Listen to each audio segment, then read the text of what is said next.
राहुल गांधी को आपको मालूम था कि लखनऊ हाई कोर्ट ने आदेश दिया था कि साहब इनके खिलाफ एफआईआर की जाए दोहरी नागरिकता के इशू पर और सीबीआई जांच करे। तो जस्टिस सुभाष विद्यार्थी जिन्होंने ये आदेश दिया था, उन्होंने आज अपना ही आदेश वापस ले लिया। ही विथड्रू हिज ऑर्डर। अच्छा, उसका कारण बताया उन्होंने कहा कि भाई राहुल गांधी को नोटिस दिए बगैर हमने आदेश पारित कर दिया, जबकि उस समय मैंने वकीलों से पूछा तो उन्होंने कहा नोटिस देने की जरूरत नहीं है। हालांकि बात आप खुद सोचिए, किसी आदमी के खिलाफ आप एफआईआर का आदेश दे रहे हैं, सीबीआई का आदेश दे रहे हैं, तो आप उस आदमी को नोटिस और अपॉर्चुनिटी ऑफ हियरिंग यानी सुने जाने का मौका दिए बगैर कैसे कर सकते हैं। ये पहली बार मैं देख रहा हूं कि हाई कोर्ट ने इस तरह का ब्लंडर किया है। ये जो पिटीशन फाइल हुई है, ये एस विघ्नेश शिशिर करके एक भारतीय जनता पार्टी के कर्नाटक के मेंबर है, उन्होंने आकर की है।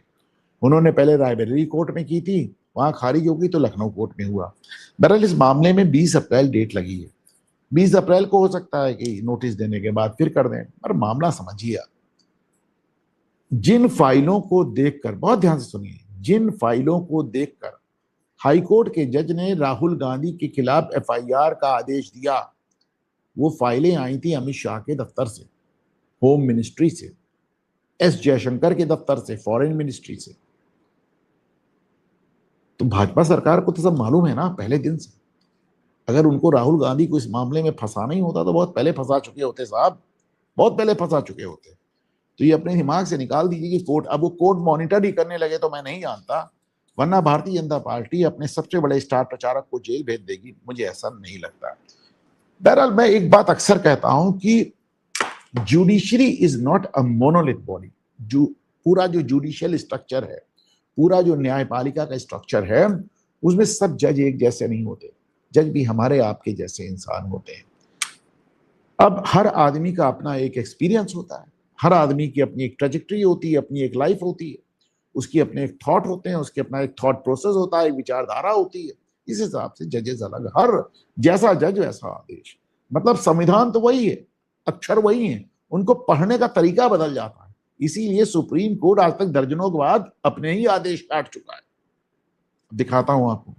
एक तो राहुल गांधी वाला आपने देखा, उन्होंने, ये तो सुप्रीम कोर्ट की अलग अलग बेंचेस अपने आदेश काटती हैं, यहाँ तो जस्टिस सुभाष विद्यार्थी ने अपना ही आदेश 2 ही दिन में काट दिया। अब आपको दिखाता हूं, आपको याद होगा मुरादाबाद में भी से कुछ दिन पहले एक घटना हुई थी, जहां 4-5 मुस्लिम महिला लड़कियों ने मिलकर एक हिंदू लड़की को जबरदस्ती बुर्का पहनाया था। फिर उसके भाई ने शिकायत कर दी थी, तो फिर योगी सरकार ने एफआईआर कर दिया। मुस्लिम, हालांकि सब नाबालिग हैं, लेकिन एफआईआर हो गई।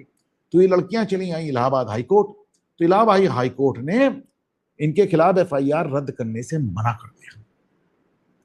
कहा कि नहीं, तुम बालिग हो या नाबालिग, ऐसे नहीं चलेगा कि तुम दूसरे लोगों के ऊपर अपना धर्म थोपो। और ये बात कहने वाले कौन थे? एक मुस्लिम जज जस्टिस जे मुनीर। आप उनका आदेश सुने। जस्टिस जे मुनीर ने कहा कि हमें इस स्थिति के प्रति सचेत रहना चाहिए। ये कहते हैं कुछ लोग अपने धर्म का प्रचार प्रसार नहीं करते, बल्कि उसे दूसरों पर थोपते हैं। और अब तो ये यंगस्टर्स में, युवाओं में ये बात, रुझान देखने की बात आ रही है, बहुत ज्यादा चिंताजनक है।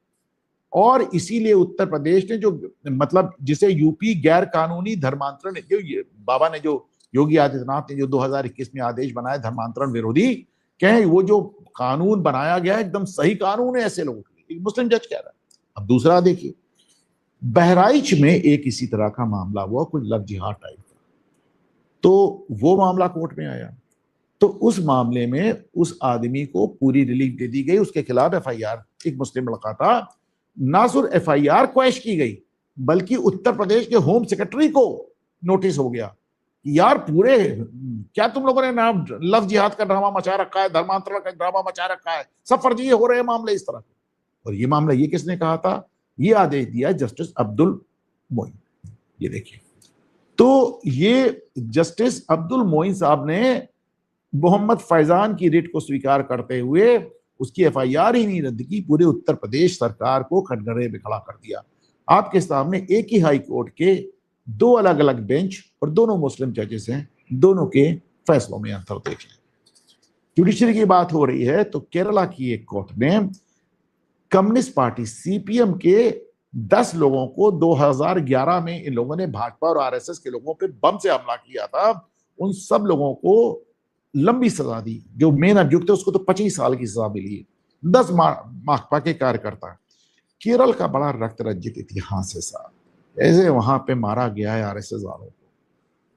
अब तो क्रिश्चियंस को भी मारा गया है कि ईसाई, वो एक टीचर था जिसने मोहम्मद के बारे में कुछ बताया था, उसका हाथ काट दिया गया था।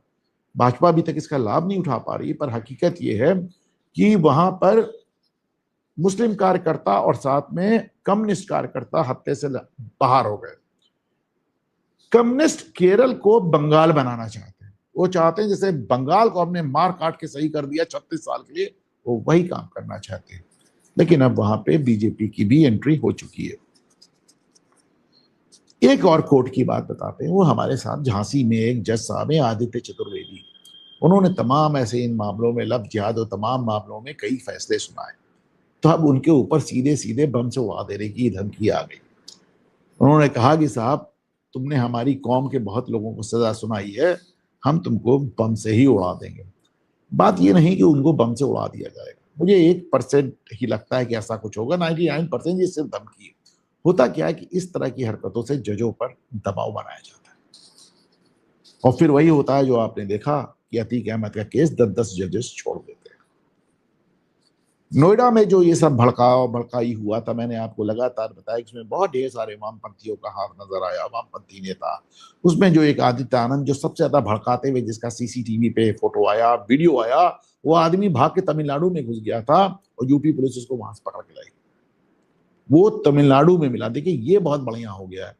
अब ये पूरा एक पैटर्न है कि भारतीय जनता पार्टी के शासन वाले राज्यों में अपराध करो और कांग्रेस और विपक्ष के राज्यों में जाकर छुप जाओ। पवन खेड़ा ने प्रेस कॉन्फ्रेंस किया गुवाहाटी में और जाके छुप गए तेलंगाना में।